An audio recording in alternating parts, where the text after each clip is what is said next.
So in your testimony and the statements provided, there are a number of terms that have been mentioned. There's FTO, Foreign Terrorist Organization, DTO, Designated Terrorist Organization, narco-terrorists, narco-traffickers, transnational criminal organizations. And so this is complicated even for somebody like myself that spent 25 years in the Army and a JAG Corps advisor. What criteria does Southcom use to determine when a criminal organization or vessel qualifies as a terrorist rather than a law enforcement target? And how do you ensure that this expanding definition does not blur the lines between military operations and traditional counter-narcotics policing? Congressman, thank you for that, and I appreciate you highlighting the number of definitions. This is 41 days in. I have my cheat sheet because I'm learning the definitions, and specifically my authorities as a combatant commander. I can designate OTOs, and we have designated a number of the other terrorist organizations inside the Southcom area of responsibility. And once they're designated as OTOs, I have the ability to use what we call the CT, the Counterterrorism XORD, to apply different authorities and different capabilities against those threats. So that's where it starts for me as a combatant commander, is OTOs. So you have the authority to designate terrorist organizations has been delegated down to you from the SecDef? Per our current XORD delegated by the chairman of the Joint Chiefs of Staff, the CT XORD, I go through a process, and the process includes submitting that request up for approval all the way to Sec War and above, and then back down if I choose to designate them OTOs. Okay, gotcha. Please proceed.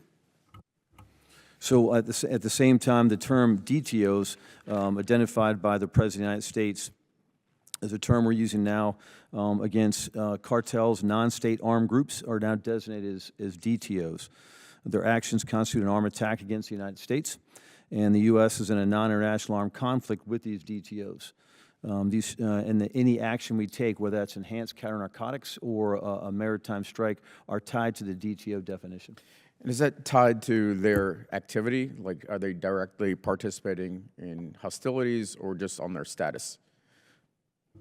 We base that on the actual definition of a terrorist organization, and we have, it's those armed groups that are impacting a threat to U.S. personnel, a threat to our partners. So that's hostile act, hostile intent. That's status-based targeting.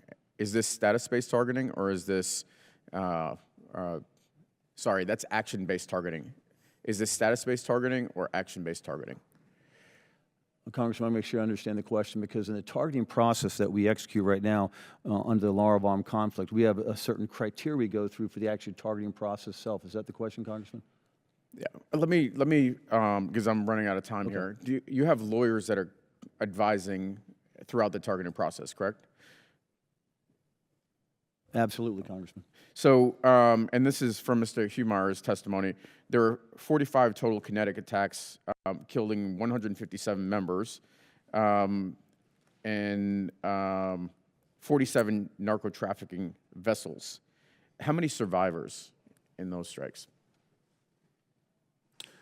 Congressman, so just to clarify, on the designated terrorist organizations, that's illegal. The boat strikes, how many survivors out of I defer the operational aspects to the Southcom, but just if you want me to clarify a little bit, designated terrorists. No, I just want to know the number.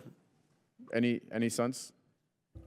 Congressman, I'm tracking the numbers you've offered, and what I'm focused on ever since I took command 41 days ago. That I would have to get back to you in the number of survivors, Congressman. I don't. Let me.